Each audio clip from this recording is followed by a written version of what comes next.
everybody, welcome to Back Issues. I'm Sal. I'm Ben. And I'm Tiffany. Let's talk about the worst X-Men ever.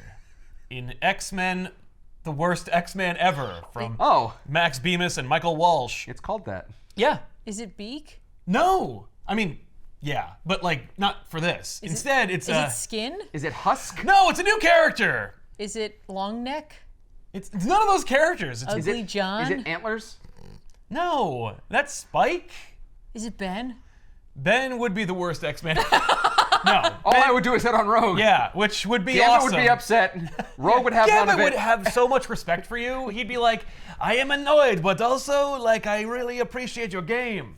Touche. And now I'm going to charge you up and blow you to smithereens. I'm not an inanimate object. You can't throw me like that. No, you're a piece of wood, bunk bunk. Ben would not do well there. He'd have all these Magic the Gathering cards, and the Gambit would take them and use them, and you'd be like, Oh, no. That was an ultra rare. dude, my black-green deck, what's up? It's even more rare now. Now it's a red deck. Whoosh. No, this is all about a character who was Nice. invented by Max Bemis named Bailey Hoskins. And Bailey Hoskins is a new character, our gateway character, the worst X-Men ever.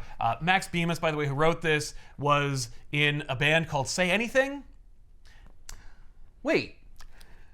Yeah, that rings a bell. Yeah, I knew you'd know because it is a lesser known but still alternative, semi-popular band from like 10 years ago. Yeah, plus like it's named after the movie Say Anything. I assume.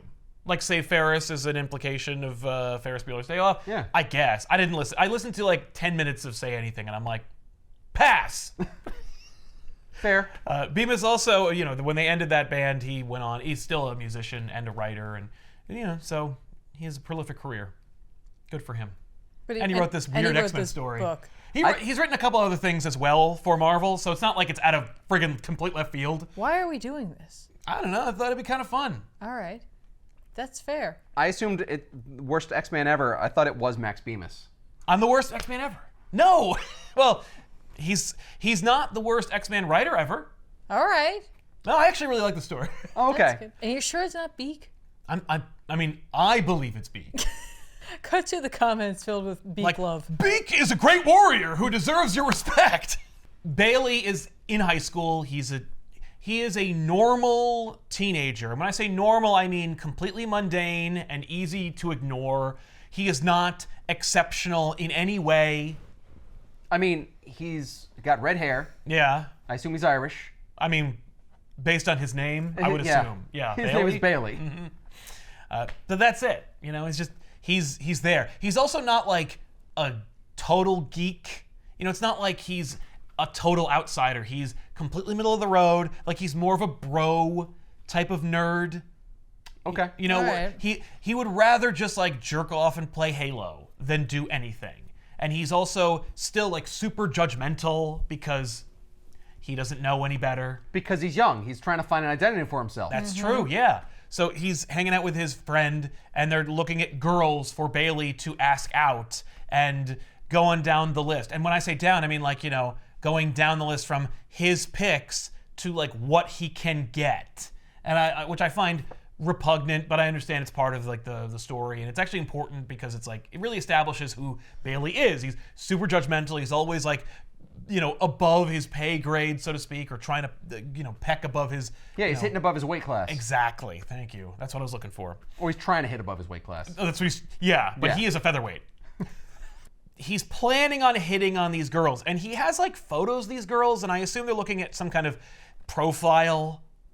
No, these are probably just pictures he took on his phone. Well, some of them are, but one is like a bathroom selfie that like one of the girls takes. So presumably, hopefully, forgivably, Bailey is using social media and isn't his private wank stash to show us these girls. But I like that one of them. both? I mean, arguably we could say that. You know what? In canon, we'll say it's both. He tries to fit in by testing the waters of what their interests are. You know, he tries skateboarding and he fails. He tries art and he sucks. Poetry, can't write it. Music's too friggin' loud for him. But he is enjoying Halo. I like that he's doing this as a one-off. You're like, maybe I'll just automatically be good at it. And not have to put any effort in. That's every teenager I know. That's how painting works. You try it one I time. fucking suck at this. That's Kick. it. That's it. And if you're good at it, You get a masterpiece immediately. That's right. That's how every artist gets where they are. Yeah. It certainly isn't hard work and repetition. No, that's not that. It's not learning or practicing or applying The hell is yourself practice? Yeah, or, what? Studies. No. Yeah, no. You know the old saying, practice makes chumps of us all. So Practice is unnecessary because you can only do it if you have natural talent. That's right, actually yeah. the full saying. Bailey's called down from his game by his parents. They sit him down and they're like talking to him and they're easing him into a conversation. He's like, "Oh man, are you guys getting divorced?" And they're like, "No." No, we're divorcing you. They might as well because I hate Bailey. I don't really hate Bailey, but Bailey sucks. He's set up to suck. He is. He really is. But they're like, no, we're not getting divorced. And he's like, well, what is it? And they're like, okay, so have you heard of mutants? And it's like, Bailey goes, yeah, I live in the Marvel Universe. Like, Duh. Yeah. he's like, X-Men are awesome. They're cool. They're always fucking each other and playing softball. Like, they're the dopest. And they're like, okay, so like we actually live in the Marvel Universe? Like, we've been living in the Marvel Universe. Like, we remember a time before X-Men. So like, no, mutants are not awesome. Like, The Avengers are awesome. They protect us. Mutants apparently want to take over the world. Right, unless one of the mutants on the Avengers, like, crashes a Quinjet with an android in it into their mansion once in a while. But also, she's not a mutant anymore. So they're like, listen, your mom and I, we are mutants. Oh. And he's like, what? Why haven't you joined the X-Men? Why aren't you doing cool shit? Because they don't wanna. They're Yeah. like, nah. They have seemingly mundane powers.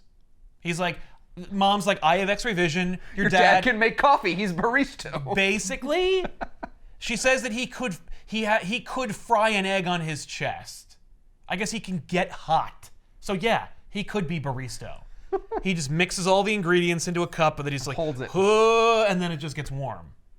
I mean, that or he's literally the scene from Hot Shots where they cook breakfast on her. Yes, I mean, look at him. He's that hot. He is not that hot.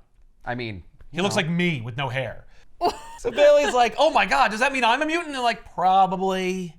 You know, when we decided not to become X-Men, it was because we have contacts at the Xavier School. So now that you're of age, we're going to take you over there and they're going to check you out. And he's like, that's friggin' awesome. Because I'm totally forgettable. Because like I must be special because Yes. I've got like magical girl syndrome, Yes. which is a thing I made up. I don't know if it exists or not. If it doesn't, it will now. But I hate to tell you this, it will be attributed to a guy. They take Bailey to the X-Mansion. Mm-hmm. And he's like, this is awesome! Because, like, you know, we saw a glimpse of what high school is like for Bailey, and it's just like... It's not that bad. It's just normal. Exactly. So what's wrong with that? But for Bailey, it sucks. That's what we all had. yes. And we all wished we were Sailor Moon, okay? Yeah. So, you know, kids are flying around, they got wings and shit, and he's like, this is amazing. Hank McCoy comes out, he's like, hey! Like, they're old friends of his, and he's like, come on, Bailey, let's go! And he's like, dude, you have blue fur! I want blue fur! He's like, okay, this kid's really excited about being a mutant. Good He's for also him. like, no, you don't. Yeah, you know, I have blue fur because I didn't want big feet. Like, fuck you, you little bastard. Anyway, I'm sorry, I didn't have my coffee yet. Let's go. Actually, that's why you're here. Come on, You'd heat clean this up up for at me. furry conventions. You kidding me?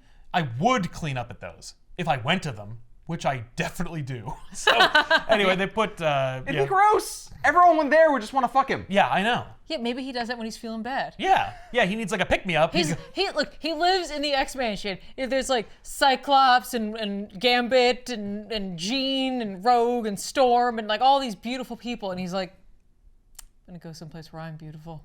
Yeah. Hey Beak, come on, let's go to the furry convention. Yeah, but then one person's like, okay, take off the mask. And he's like, Santa mask. Yeah, and most of them are like, Oh, I love that. Your commitment is incredible. Yes. No. First of all, Hank McCoy is a public figure. Everybody knows that he is a mutant and they know he has blue fur. So he is a poster child for fur. I'm sure he gets invitations all the time. yeah, there's like always a booth waiting for him if he wants it. Yes. It's always under a pseudonym though. You know, just in case. It doesn't call him out. Right, like Celine Dion. Exactly. Or Reba McEntire. It has to be some kind of singer-songwriter. So anyway, they strap Bailey to a slab and they like do a whole bunch of tests on him. You know, Hank's looking at the results. He's like, Bailey's like, do I have claws? Is it claws? And then they go through everything. They sit him down. They're in the office. And he's like, okay, so you are a mutant and you do possess the X gene. He's like, yes! And he goes, so I have to tell you, like, mutants, it's a roll of the dice, you know? I mean, Beak, would you never come in know what here? you're gonna You get. could become a horrible mutated bird creature. Like, there's lots of options, and not all of them are awesome as being blue. Thank you, Beak. Right, thank That's you, why we Beak. have you here. Okay. You're our bar. Yeah, you were the worst case scenario. And so he proceeds to explain it, and Bemis has this fun convention where he's like, he does the science breakdown of what Bailey is, but refuses to learn it or explain it. So he says, you're something you'd have to Google to understand, runs concurrently alongside your Google fodder, and is simulated by Wikipedia is your only hope into ignition. It's what Bailey hears. Yeah. And he goes, I don't know what that means. And he goes, okay, so I'm sorry. You are basically the equivalent of a human firework. You can ignite yourself and explode. And Bailey's like, that's awesome. And he's like, unfortunately, only once. You can blow yourself to smithereens. And he goes, and then what would happen? He goes, then you would die because you've exploded. So basically, you can never use your mutant power. You're a mutant, but you're not a mutant. That sucks. And he's like, oh, that's the worst superpower I've ever heard. It's like not even having a superpower. And McCoy's like, well, you know, and he goes into the little spiel about being a mutant. He's like, well, I mean, here's the thing. You have to be careful because you might accidentally send it off one day. Well, and that's why it's like, you actually need, like, maybe you should go here, and then we'll teach you how to not misuse your power by accident, you know? You won't be like jerking off one day and then suddenly be like, and then just blow up half the mansion or half your apartment or half of a regular school. But like, stay here. And he's like, I think I'll pass. I don't want to be here. With all these cool people. Yeah, and be who are reminded blue. how not cool I am. So, Suddenly, Beak is feeling a lot better about himself. all right, fuck that kid, yeah. They're like, yeah, Beak! It's like, My Billy's power's walking always out. active, and I'm not dead. Woohoo! They're like walking out, and they just hear like, Beak, Beak, Beak, Beak, Beak. Let's get it started. Anyway, so they leave, and his parents are trying to be supportive. They're like, you know, we're always here for you, kiddo. It's gonna be all right. And he's like, who gives a shit? And then, like, in a comical 3-panel fashion, as they're walking, a shadow forms over Bailey's parents, and they are crushed to death by a giant Sentinel. Oh my God. Well, that is gonna happen from time to time. If you go to Westchester, there is a non-0% chance that you will be crushed to death by a Sentinel. I thought Sentinels were a capture and detain kind of bot. I think this is more one of those, the Sentinel didn't notice them. He landed. Yeah. That's even worse.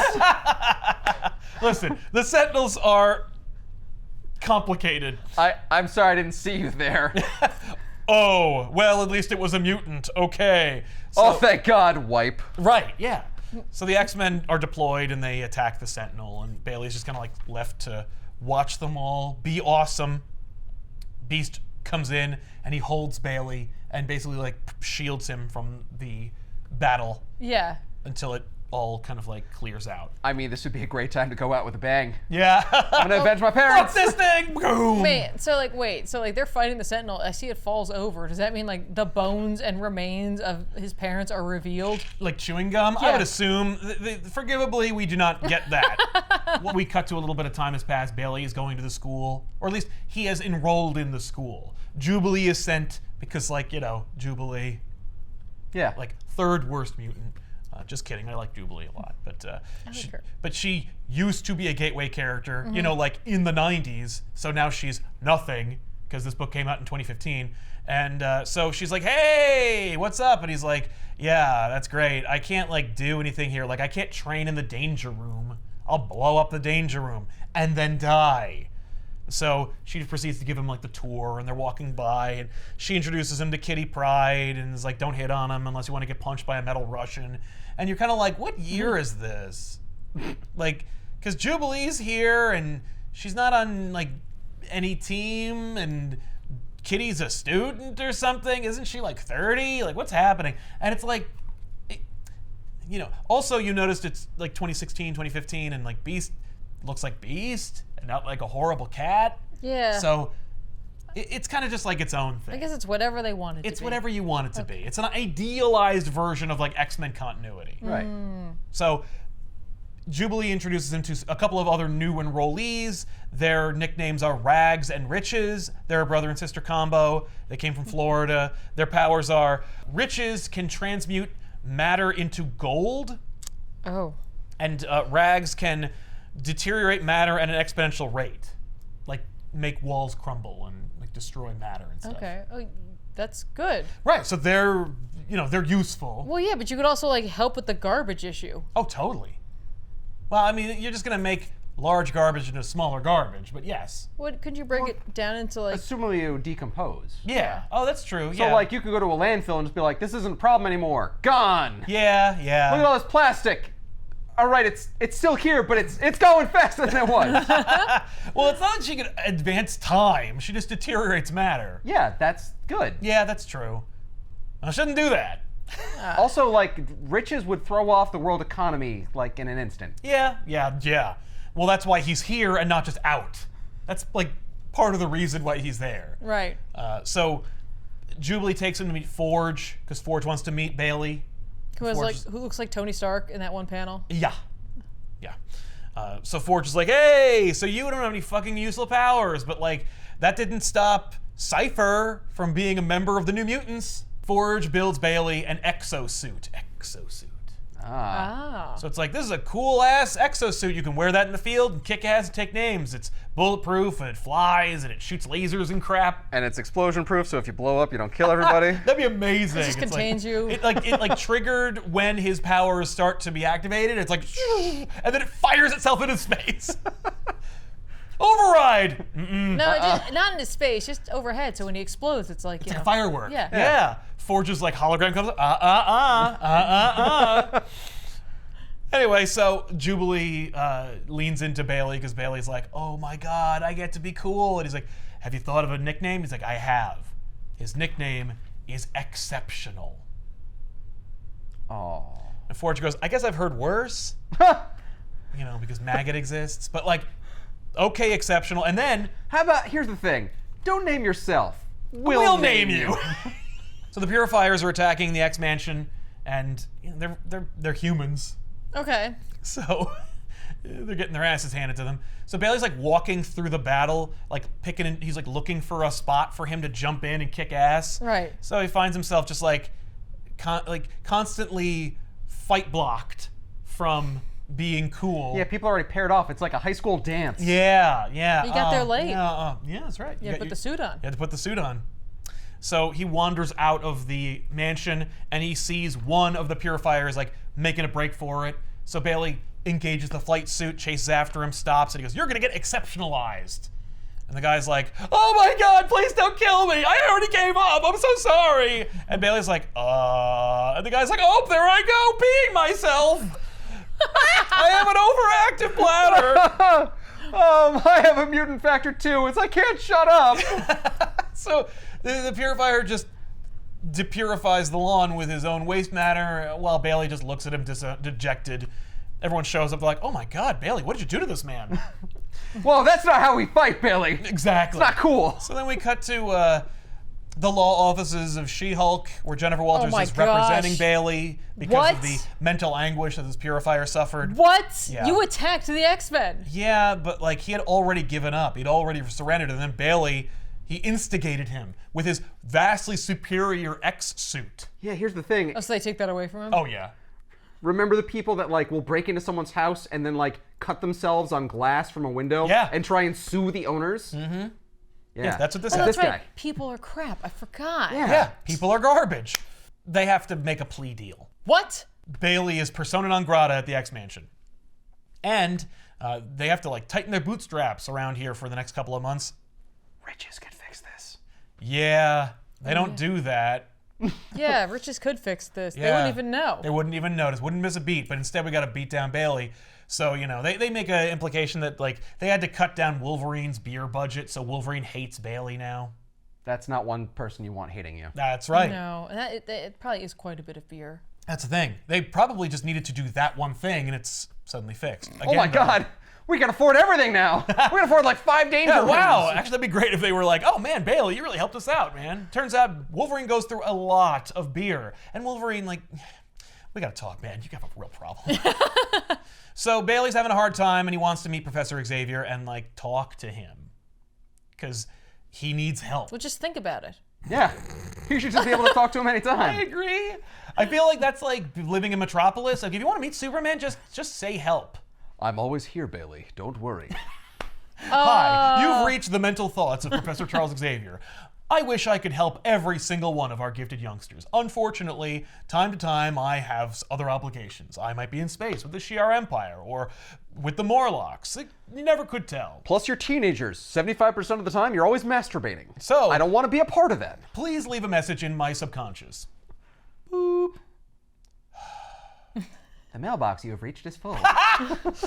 So, Bailey is told that basically he can make an appointment for like a month from now. It's like, you're not important enough. Xavier's busy. Yeah. This is a popularity contest. You're not winning any favors here. Yeah. I can't bump you up. Right, exactly. That'll take my standing down. Exactly. So Bailey goes to meet with Gambit, and he's going to just ask him for advice. And Gambit's like, you should steal something. Don't ask Gambit for advice. Yeah, that's right. Unless it's about stealing something or cats. Yeah. Possibly food. I need you to steal me the tithe. He says, or you could seduce a beautiful woman. The harder she resists emotionally while falling hopelessly in love with you, the better. And it's like, yeah, thanks. So he goes to McCoy and he's like, I think I need to leave. And he goes, hey, now, man, like, listen, being a... Where are you gonna go, kid? Right, exactly. Yeah. Your parents died. Right? Well, I don't know, my house? Who got that? Yeah, what happened to the house? Does he have any never relatives? comes up. It'd be very interesting to find out, like, his parents got disowned by their family because they were mutants. So, like, we want nothing to do with That's our them. headcanon for Bailey's family. Yeah. For the Hoskins. Beast is cool. Mm-hmm. He's actually the most like Beast in this book than he has been in the last decade. That's so weird. It's really weird. I think it's because Bemis doesn't read X-Men and was like, well, these are the characters I remember. Mm-hmm. So Beast is like, hey, I got it. Okay, so your mutant power blows, and literally. And so how about you can be like our point of liaison for one of our offshoot teams? So Bailey tries out being on a number of other ancillary X-Men teams. So he joins with X-Force, and everyone's murdering everybody and screaming their heads off. And he's like, then he goes to X-Factor. He's like, this is awesome. Havoc. Don't let anyone ever tell you you're the crappier Summers brother. You are totally cool. And hey, who's this big guy? Hey. And Strong Guy's like, get away from me. And then they just relegate him to Beta Flight. Not Alpha Flight, Beta Flight. And I mean, they're not allowed to call themselves Alpha if Bailey's there. Oh, that's true. So then Bailey has like a horrible week, and he goes to like walk around the grounds and feel bad for himself, and he just goes into the woods, and Rags shows up.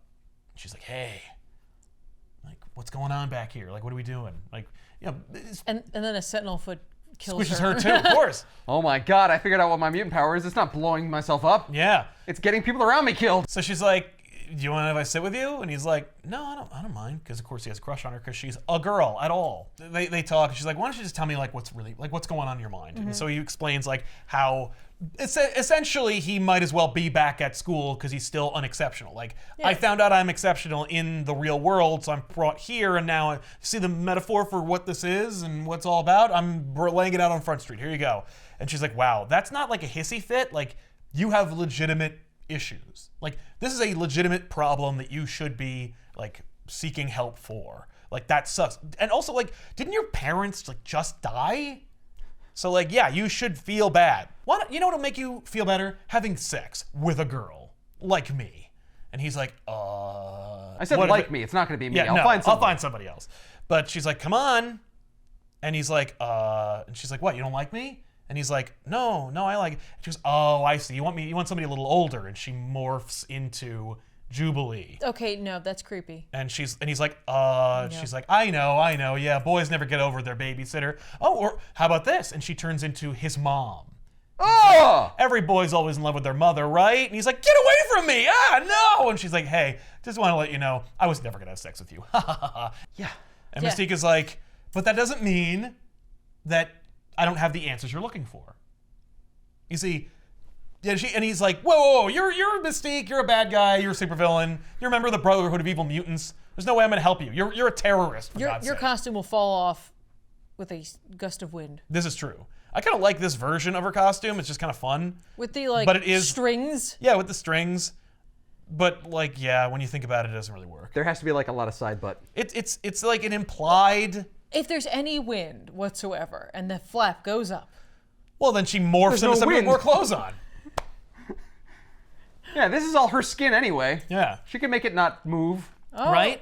That's creepy. That's really... That's worse. I really hate what you said. Sorry.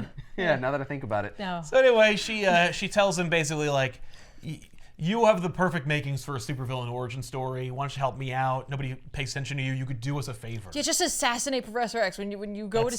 Yeah, that's what we want you to do. What? They haven't told them that's what they're going to do, but yes, that's what they want to do. Aha, on that side of the couch, it has a power. That's right. So she pulls him in and she kisses him and takes a selfie of herself making out with him and goes, I have this picture now. And so if you tell anybody anything, I'll release the picture and so they'll think you're working with me anyway. Wait, hang on. You're an adult and you're gonna release a picture of you making out with a young boy? That's what he should say. And somehow he's gonna seem like he's wrong? Right? Here's the thing. If you show that to anyone, they'll just high-five him. Right. You made out with Mystique. Nice. High-five. She's like, no, you're supposed to... Wow. Also, Mystique, that was really irresponsible of you. Nice. Nice. Anyway, so she blackmails him, and he doesn't just immediately go to anyone and say, Mystique, you have a major security breach on your grounds. Mystique was here. She tried to blackmail me, but like I live here, and I'm almost capable of breaking the fourth wall in this reality, so I'm just not gonna let that happen. You should just go hang out with Deadpool. Yeah, Deadpool is not in this book. Oddly enough, like I would have assumed that the big hook of this book was that Professor X knows all of this already. I mean, Because he should, but he doesn't. I mean, he can't know everything. Yeah. That's too OP. Yeah, except in House of X, where he does. He knows everything. Anyway, so Bailey's just like, this is a new problem for him. So he's just sitting through school. He's in the danger room, like He also just got practicing. kissed by Mystique. So he's probably just like thinking about that the whole time. At least a few minutes of the day. So he's exercising in the danger room with Rags and Riches, and he's like avoiding Rags because she, looks like, because Mystique looked like her, and he's still kind of messed up about it. And she's like, hey, whoa, like before you leave, listen, like you've been kind of like weird, and I want to know if everything's okay. He's like, yeah, it's fine. Get away from me. So then Bailey's in one of Wolverine's classes. Who gave Wolverine a class? I've seen him. Well, first of all, I've seen him run the Jean Grey Institute.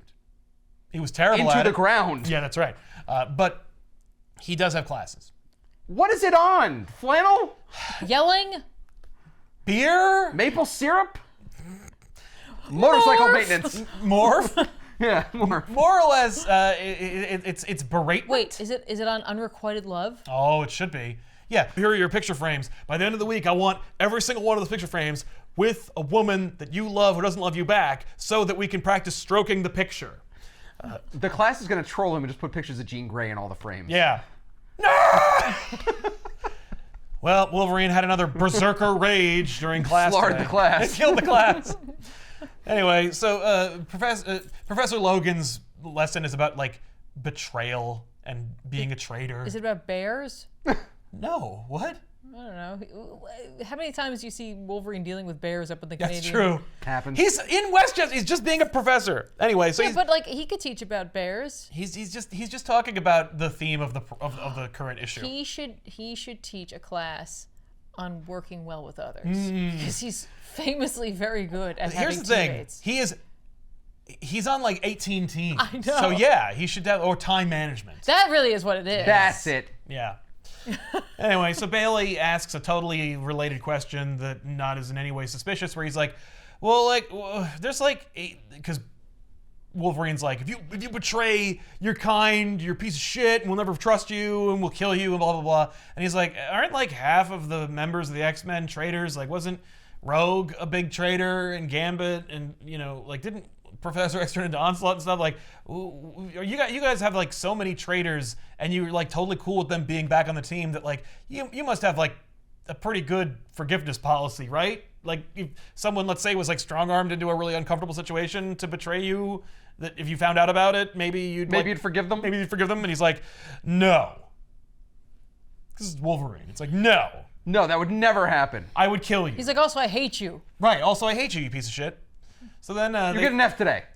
How's that feel? Yeah. You get an F every day. Yeah, because you are one. So then they send Bailey and Rags and Riches on a like mutant recruitment mission where they have to go to a mutant convention where the Xavier Institute has like a table.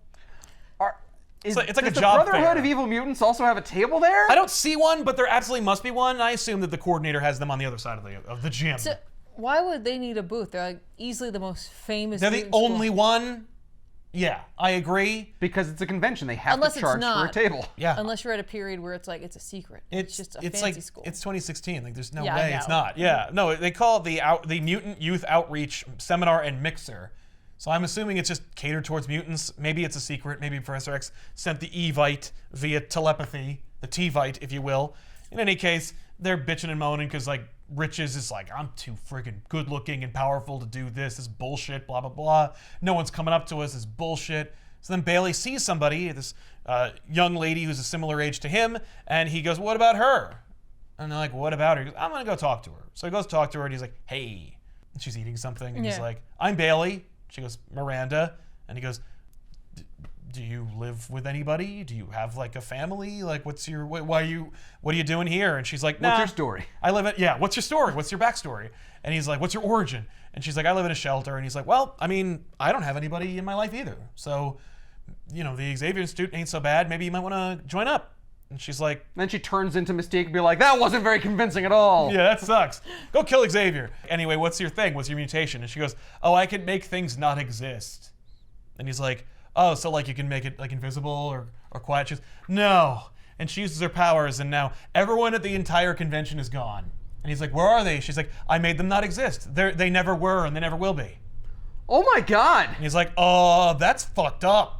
Can she bring them back? She's like, that's fine. And she puts them all back. Oh, thank God. And he's like, okay. Okay, you didn't tell me you could bring them back. You said your power was making things not exist. Well, and I can make them exist too. I'm figuring it out as I go. So Bailey's like, you need to come with me. So they go to the Xavier Institute. Can you make my parents exist? They don't have that conversation. He really should. It's not that they don't exist, they're dead. Can you make them not dead then? Since No. you can pretty much do anything? It's very different. It's not as different as you think because her powers are whatever the fuck she wants. But Miranda is in an like X-Man suit, and they throw her like different, like she makes Omega Red appear and Magneto and stuff, and she's, do I really have to keep doing this? And Beast is like, this is unbelievable. Bailey has discovered an Omicron level mutant, and Bailey's like, what is that? He goes, I just made it up. He's like, it sounded kind of cool and badass. And I'm like, hey, I'm here from 2022 and I'm here to tell you it's not. Nah, we don't like that word. That word sucks, but it isn't quite as bad as like other words, I'm sure. Yeah. Anyway. Yeah. So Beast is excited because like we have one who we have someone who could literally do we have Q on our team. Mm-hmm. And she could make Sentinels not exist. Yeah. And that should change the world where his parents are still alive. She is basically immune to continuity. She can make it so that like Sentinels don't exist and it doesn't really affect anything. Like Sentinels have never existed, but we're still here where we would be if Sentinels had arranged us to be here. Oh. It'd be like if she was fighting Onslaught and they made Onslaught not exist, but all the characters who went there to fight Onslaught would still be there. Do they remember why they're there? That's a good question. I think so, because when she makes things not exist but keeps the people around, they do remember, or at least know that that's a thing, or know that it's not a thing. Like there's a fight coming up where she does that. Okay. But the reason I'm even bringing it up is because Bailey asks the same question where he's like, how is it that she doesn't just make like the world not exist or Professor X not exist? Like how can we stop that from happening? And Beast basically says it's a matter of continuity. That like there are some things in the universe that need to exist, and so they do, and they will preserve themselves if they need to. And it's like a kind of almost fourth wall breaking moment. That's very fourth wall breaking. But except that he doesn't know he's talking about comics continuity. He's calling like the paradox of not killing your own grandfather and unmaking yourself continuity. Where like the universe will prevent you from doing that. So that's the kind of continuity he's talking about. Like real continuity, not like retconning continuity that we refer to in comic books. But he is kind of referring to those things. And he is wearing his pie tie. He is, and I really love that pie tie, and I have to assume it exists. the other reason why this won't happen is because Miranda's a good person, and you're not going to just unmake everything, are you? And she's like, no. And he's like, I mean, unless I feel like it. Yeah. He goes, well, what do you want? What do you want to do here? And she goes, I want to be on a team with Bailey. Oh. Yeah. So then she is, and the team is Rags, Riches, Miranda, and Bailey. And they're dealing with a brood invasion. Don't you mean Miranda an exceptional? I do not. Because he didn't earn that name. Did he stop calling himself that? Right? That should have been a legal recourse of like, you have to give up the suit. You have to stop calling yourself that. Okay, wait. People call him that derisively later in the book. What is Rich is even going to do? He turns them into gold, so they stop living. Oh, okay. Oh, that's terrible. And what they do is actually he's Rags... got the Midas touch. Yes. But Rags and Riches, the reason why he's not probably called Midas is that they are a duo, where he'll like turn the brood into gold, and then Rags will deteriorate the gold and cause it to like fall apart. That also keeps it so there's not just stray gold lying around. But there is gold dust. That's true, but it's also in like a park, so it's gone. Are there gold balls? There is no gold balls in this book, though I do think he exists already. I was going to make a joke about him, but he's not useless anymore. No, he's not. He used to be, though, big time. Mm-hmm. He was Genki's favorite superhero when the Molecule Man retconned his and Miles's lives so that they exist in the 616 universe. He's like, oh, gold balls. He's awesome. That's Bendis, of course, making fun of gold balls, but then Hickman's like, joke's on fucking you. Now he's Egg, a worse name, but with a more useful ability. Yeah. So anyway, they beat the brood. That guy's very literal. Yeah. He's like, my power is this, so now I'll be called Gold Balls. Now it turns out my power is this, I'll be called Egg. Well, his name isn't imaginative.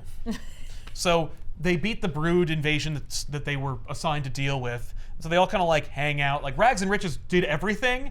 You say there aren't chunks of gold everywhere, and I disagree. All right, that's true. That's true. Well, but they do rely on Miranda and Bailey to do more on their team. Riches calls over Bailey. He refers to him as exceptional because when Riches uses his powers, like he needs a recharge. Like he needs more protein. So Bailey's job on the team is to give him Slim Jims. Does he dress like Macho Man Randy Savage? He should. Oh, yeah. He should really embrace it, but instead he doesn't. He has a X-Men like themed cleanup crew uniform that he has to wear over his clothes. Oh my gosh. So while he's They are all about branding. Yeah. So while he's cleaning up brood gold, he gets a text message that says, "Look alive, handsome." And then the playground that they were fighting at comes apart and becomes a coffin of sorts that wraps up Bailey and then sends him skyrocketing through the city. He ends up in a junkyard where he is met with Magneto and the Brotherhood of Evil Mutants, and they're like, okay. That is a cool look for Magneto. Yeah, it is.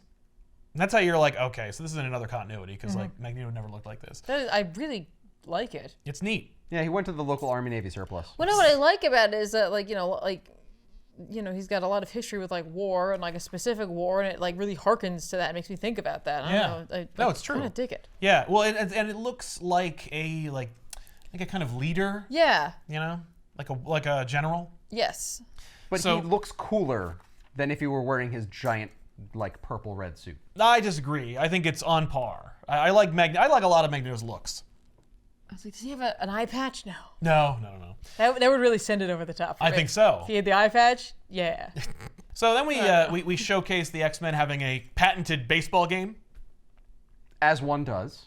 But their dialogue betrays this is not actually really happening. So Bailey like wanders onto the game, and Cyclops like, "What are you doing here, Bailey? You're not supposed to be here. You're not cool, hot, or interesting enough to be on this team." And Bailey goes, "Oh yeah," and he grabs Cyclops and he explodes and kills like all the X-Men. And then we cut back to where he is. He's basically talking to Magneto, where Magneto's like, "Tell me you haven't thought about using your power to like bring them down a peg or two." And he's like, "Okay, I have thought about it." I've thought about that a lot. Yes. But essentially they're just like, yeah, so anyway, we're going to kill Xavier. And Magneto goes on a whole thing because he's wearing his like freedom fighter uniform about how they're going to like bring it all down and they're going to rebuild and they're going to take over and it's going to be much better. And it's, like everyone's going to have a place and Bailey can And we'll put it on an island and it's going to be great. Oh, yeah. Bailey, now's your chance. Explode now and take out the Brotherhood of Evil Mutants. No, they're like, use your power. Like, you can use your power to matter and like be important. And like, that'll be your purpose, and it'll be to make the world better. So they knock him out, and he wakes up just dropped back at the X-Mansion. The Juggernaut attacks a bank, and the Bailey team is sent to deal with them. So Rags tries to flank Juggernaut. He just throws her into a wall. Bailey jumps in to try and help her out, grabs his helmet. Juggernaut's like, oh my God, like, for real, kid? Get away from me. He runs through the wall, and... Also, you're a teenager. You smell. Right. Get off of my head. So they end up outside, and Bailey's like getting tossed around. Riches and Miranda are talking, and she's just like, you can't blame him for giving it a try. And he's like, yeah, he's pathetic. He's trying to bang my sister. He sucks. So Juggernaut's coming for Bailey. He's about to kill him. And then Juggernaut just falls into a convenient well that just appeared out of nowhere. He goes off on Miranda about like how she's irresponsible and how like her power doesn't even make any sense and it's confusing and stupid. And then they go off and he turns to Bailey and he's like, hey, by the way, you're never going to fuck my sister. Ever. Bailey attacks Riches. He's like, fuck this kid. Time to take out Riches. Yeah. I'm going to matter. Oh my God. That'd be amazing. But instead he just punches him, and then Riches gets the upper hand because Riches is bigger and stronger than he is. So while they're having a schoolyard fight in the middle of the street, Storm appears. She usually does. Yes. She's like, that's enough. Like when it has to do with kids, like Storm is often the one sent. So she electrifies Rich's hand, but just enough to like make him stop. I don't know. I like Mohawk Storm. Yeah, it's pretty cool. So then Bailey and Riches are forced to have an appointment with Professor X. Uh-oh. It's time to blow up. Has it been a month? Right? It must. No, I think they got zipped to the top of the list because of their fight. Storm said something. Right. See, no, that is not a good lesson for them. Like, hey, if I want attention, I need to act out. Right, but like that is true. At the X-Men and in life. Yeah, but if the attention you're trying to seek is from the principal, that will work. Yeah. That's what he wanted, though. Yeah.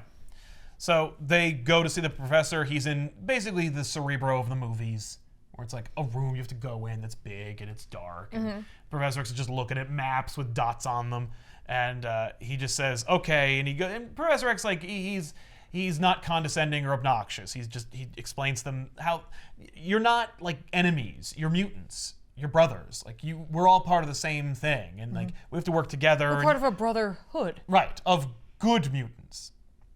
Yeah. That needs more refinement. No, X-Men's good. But he goes, you need to have like control over your emotions. You need to be able to like keep this in check so we can make this dream a reality. So Bailey's like, Professor, what's the point of all this? You know, like it's like every week there's another horrible disaster, and then you defeat it, and then you think that like things are gonna get better, and then things only get worse from there, and then you defeat it, and then you play baseball. Like what's the point of all this? And Professor X goes, there is no point, Bailey. Like, I've realized that the only thing you can do is basically try and scrape out some semblance of like good moments in a long life. There's no like point to it. It's just life. We're trying to survive. Yeah, survival, living well. That's the point. And trying to do some good as long as we exist. And Bailey's like, that is so touching and beautiful, Professor. Thank you so much for telling me this. And then he turns around from the professor and starts like going off about how Mystique came to talk to him and the Magneto wants to kill him and all this stuff. And meanwhile, Professor X is choking to death. And then Bailey turns around tearfully and Professor X is dead. And Riches is like, yeah, you weren't the first person that they came to, Bailey, you stupid piece of shit. And I knew they couldn't trust you to do the work. And so you'll always be a background character. So what happened? Oh, Riches turned the Professor X's like internal organs into gold. How? Because he can. I thought you had to touch him. No, he said he could turn those things into gold. He can turn matter into gold. But like his sister has to touch it. Maybe. And even if she does, who cares? They're made up characters for the story. So Professor X is dead. And then Professor X is dead, and then it's like 10 years later. What? Life sucks. The world sucks. Bailey is making a documentary about his life and how shitty and stupid it is. Riches obviously is like the king of the world and runs everything. And he's got like Riches drones who have Midas guns that shoot people and turn them into gold. Bailey has this documentary being made. They all like talk about how shitty and lame he is. They leave. He gets the mail. He checks the mail. Bailey gets visited by one of the gold drones. Yeah. Gold troopers. And they give him an invitation because Riches is having a golden ball that he wants Bailey to go to. And Bailey's like, I have nothing better to do. Like he rips it in half and then he tapes it back together because he's definitely gonna go. It's like, no, I'm going. Yeah. So Rich has turned the Empire State Building into his own private quarters. It's like Back to the Future 2. Bailey, Gambit? Yeah, Bailey gets in the elevator, Gambit's there. He's like, hey, Remy, it's been years. He goes, oh, hey, what's going on, man? I think you know my date. It's Rags. What? Yeah. Where'd Rogue go? They don't say, but Rags does say that Rogue won't stop checking her Facebook. Oh, okay. Like, Rogue won't let it go. Rags just deteriorated her. He's like, Gambit's like, your power's similar, right, but you can control it. Yes. Apparently I have a type. Yeah. Yeah, outwardly destructive women? Yes. But I can touch you. Yeah. So, Rags is like, okay, well, party on, Exceptional, have a good one. And he's like, oh, I'm at a party. And then 2 hours later, we see the worst X-Men ever table, which includes Joseph, Magneto's stupid clone, Maggot, Skin, No! X-Man, who is now older. So like Nate Gray, not Cable, looks more like Cable, and Cyclops. Wow. He's still a great X-Man. You are not making friends with this book. Not that I care, but like, I know a lot of people who do. Cyclops like, I don't even know why I'm here. You guys suck. I used to be cool. So Bailey's like, this sucks. It's that attitude, man. Yeah. That's why you're here. That's why. So Bailey gets up and Miranda's there. And he's like, hey, Miranda, you look exactly the same. Wait a minute. And she's like, yeah, my powers can do all that stuff too. I can change matter and reality itself. So I just make myself be myself. Actually, I wasn't even living here. Like, this is my first time being here. After Professor X died, I just left. I went through pure idea space, and I've just been fucking around in there. So I figured I'd pop in. She's been playing Minecraft? She might as well have been. So he goes, your omnipotence is both scary and remarkable. And she's like, yeah. So how's it been going? He's like, oh, full on dystopian. Life sucks. Riches runs the world. And he sucks. Yeah. And he tells like weird... Wait, how does Riches run the world? Where'd Magneto go? Oh, Magneto didn't like inherit it. Rags took over. So like... Riches took over. Gold isn't magnetic. His powers are useless. That's it. That's actually probably true. Because they do say that like Magneto and Quentin Quire are homeless bums who live in the streets and talk about how good they used to have it. Right, but like as though but like he's still Magneto. But as though Mystique couldn't assassinate him. Right. Like Riches does not seem that smart. He's not. It's actually kind of convenient because we don't see Mystique anymore. They just don't talk about her. There's a whole rundown of what's going on, but it's like really weirdly selective. Like we get to find out that like Remy's having sex with a person that's probably 20 years younger than him, and Beast went to Africa and became more of a cat. And Colossus is in like a weird fighting ring that is run by Riches. And like, here's what Emma's up to despite the fact that she's not in the book. Like, here's what Toad's doing. He has sex with a harem of girls that if they are in any way repulsed, they die. Like, but Toad's not in the book. Like, who cares? Let's make fun of Quentin Quire for one panel. That's it. Anyway, so she's like, I'm sorry I left you like this. And he's like, what are you talking about? Like, you could have saved the world. You could have saved the world at any point. And she goes, Bailey, I've saved the world 100 times. What? What? I'm the reason the Marvel Universe doesn't change. You're too young to understand, but like Tony Stark has been in his early 30s for 60 years. All these heroes, all these characters, they're just too cool to get old. Is this the Franklin Richards theory? Yeah, this is the Franklin Richards theory, but applied to a brand new character that was created by Max Bemis. Because the Franklin Richards theory is a theory that fans created, which is the St. Elsewhere theory, which is that Franklin Richards, who was nigh omnipotent and a mutant until Dan Slott, he loves Spider-Man and can't abide Spider-Man growing old and dying. Right. So he keeps Spider-Man the age he remembers Spider-Man being, and through that, tailors the world to match it. So like, no one gets old. No one gets older than they can be in his worldview. And it's maybe not even a conscious thing that Franklin Richards is doing. Yeah. That's terrifying. So the reason but they're like, but the fans came up with that, so we can't use it because that's garbage then. I don't want to use it. I can't I want to own it. Now I've created Miranda, the fourth wall breaking progenitor of the Marvel Universe. Yeah, now we can own Like, it. Nick Fury was an old stick in the mud, so now he's black and cool. And I'm like, he's not Nick Fury. That's Nick Fury Jr., Nick Fury's son. It's worse. Because in the Ultimate Universe, Nick Fury is Sam Jackson. Mm-hmm. But there's actually a really cool story where Nick Fury ends up, during like a crossover, ending up in another reality, like in another universe. Mm-hmm. I thought it was a proving ground for replacing our Nick Fury with Ultimate Nick Fury. Right. Just being like, oh, that's cool. Yeah, like Nick Fury dies, but Ultimate Nick Fury hops over.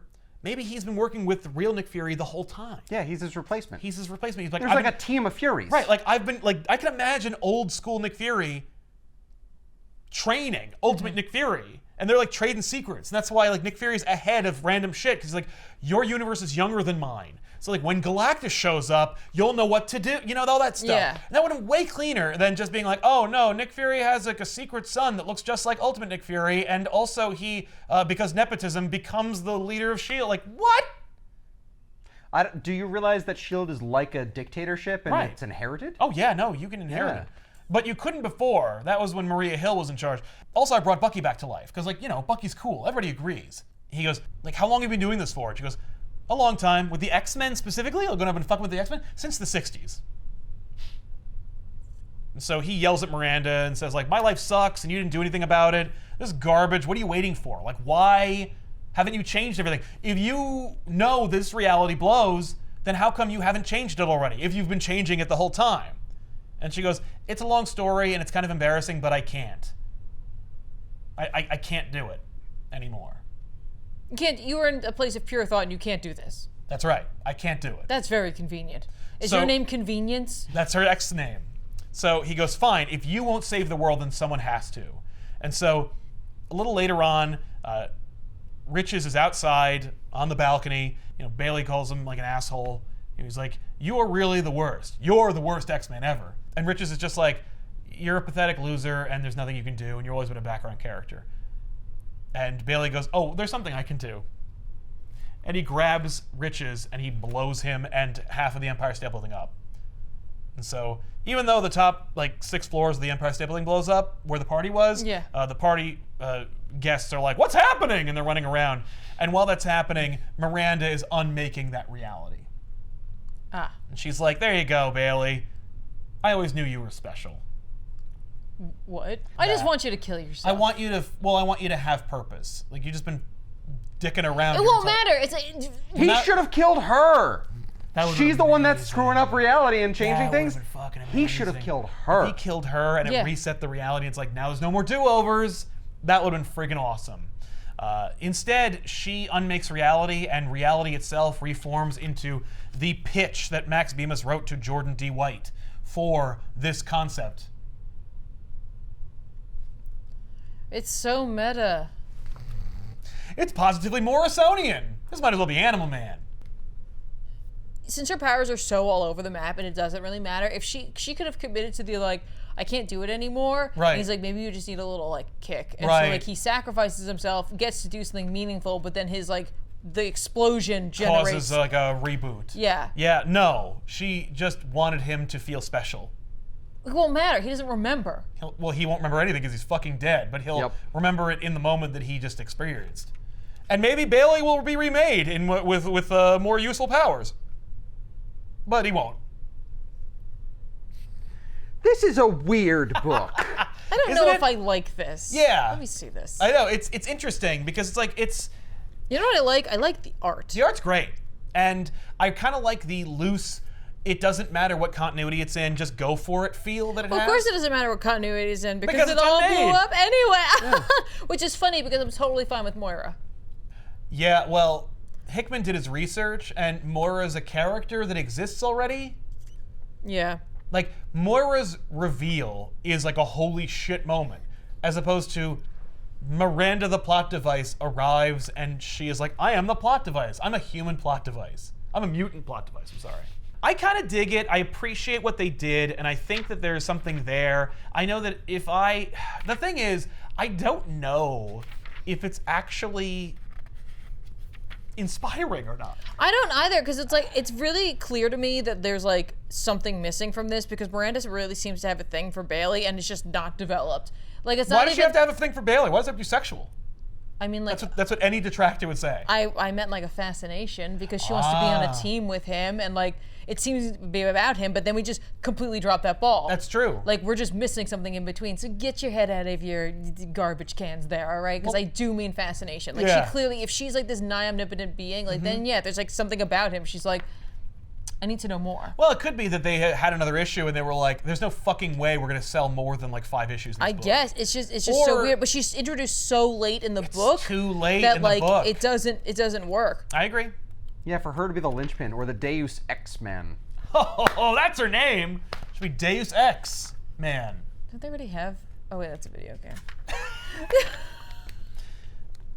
The story is fun because you're watching Bailey go through life and thinking it's going to be better because he's a mutant, and then it's not. Right, but it never does get better, and it's interesting to watch someone who is so unmotivated and like thinks the world owes them something for no good reason, and then the world delivers it, but he still doesn't like appreciate it. But that's just it. The whole point of it should be he learns to accept just to be happy. Like, I don't have to have a great mutant power. I don't have to save the world. Yeah. All I have to have are like friends and these connections. He with doesn't people learn that. And like have these wonderful moments that Charles was talking about. No, he doesn't have any of those. No. None of those happen to him, and he doesn't miss them or mourn them.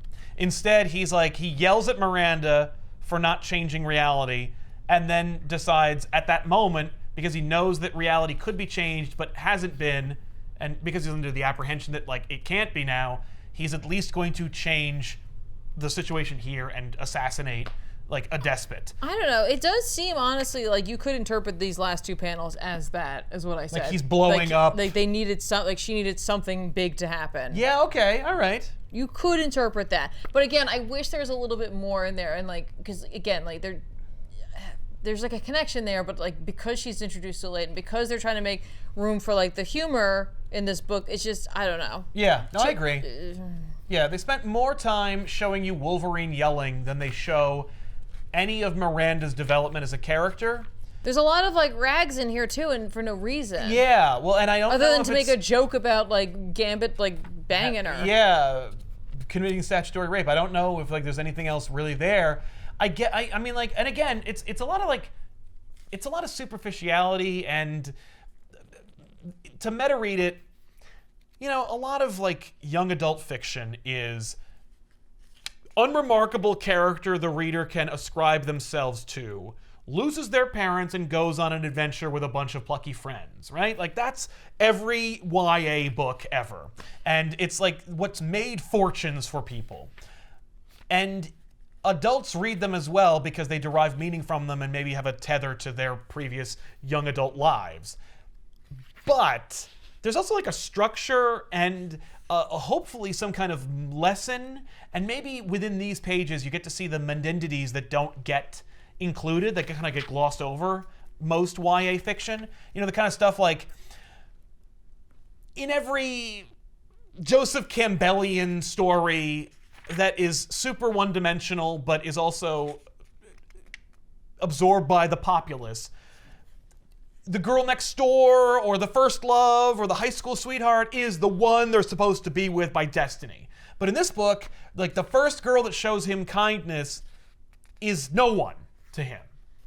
And yet she is important, but not important enough to be his great love or to be unrequited. There isn't even a blowout conversation about how he loves her, but she doesn't like him. Like there's no love, there's no relationship, there's nothing. So it could be because in real life, some shit just happens for no good reason. It reminds me of Adaptation, when Nicolas Cage's character is like at the writer's seminar and he asks Brian Cox like, why aren't there any like movies or stories where nothing happens like real life? And he proceeds to lay into him where he's like, every single day people fall in love, get divorced, fight, die, murder, have sex. Every single day, 1,000 people have 1,000 adventures. And why would anyone dedicate time or energy to reading or watching a story about fucking nothing? And I'm like, fair enough. But also, maybe there's something that, like, this is an itch that Bemis needed to scratch, where he's like, this is what it's like to be thoroughly unexceptional and to have virtually no redeeming qualities outside of you're not a bad person. You're not technically a monster. But you're also allowing bad things to happen. Right. Well, because you're Like too the second weak. Professor Xavier died, that's when Bailey should have blown up, Right. which is right there. Right, but like not everybody has the strength of character to kill themselves for the greater good. I have a question. Why didn't Professor X use his powers to contact anybody as he was choking? Or turn Rich's head off? Yeah. Yeah, great question. Or force Bailey to use his power. Yeah, I just, I'm just wondering. Oh, because Professor X needed to die in that sequence. Also, why didn't Professor X know it was coming? Yeah, how come he didn't just read his thoughts? He's the world's This kid's gonna kill me, oh my god! Yeah, well, because he needed to happen. I'm just saying. Yeah, no, I just mean, feel like, because it's horribly convenient. That's why. But convenience wasn't in the room. Convenience. Yeah, that's right. Or maybe she was. She's in every room. Because why would she bring Bucky back? Does she even know who Bucky is? How would she she knows know? who he is. He's in the movies. There you go. I don't When know how did I this feel come about out? this. Yeah, 2015 to 2016. Yeah, Yeah, that's why. I guess. But if you want to read it for yourself, it's in the comments down below. Pick up a copy if you are interested. I got this at a discount, which I'm sure will delight Tiffany, but I'm sure you could find it for cheap. It is, I believe, its own thing. I don't think there's any other sequels. Maybe one day there will be one. This is a kind of like fan favorite series. I know that it touches a nerve with a lot of people, or a vocal minority of people who just kind of like dig it. Those vocal minority being Max Bemis. I get why people might dig it. I do. really do. But like, there's just, I don't know. Yeah. Worst X-Men ever. I believe it does earn the title. No. Worse there's- than Beak, eh? No, there are worse books. Joseph, one of them. Yeah. Yeah, I mean, Joseph sucks. Yeah. Yeah. But the idea, no. Joseph sucks. But I would rather team up with Joseph than Bailey. I don't want to team up with either of them. Yeah, I guess that's fair. So there you have it, everybody. We'll see you guys next week with an all-new episode of Back Issues. I'm Sal. I'm Ben. I'm Tiffany. Keep reading. This is something. Yeah. Weird? I think the problem I have with this is that I don't know where I stand. No. I Kind of interesting, though?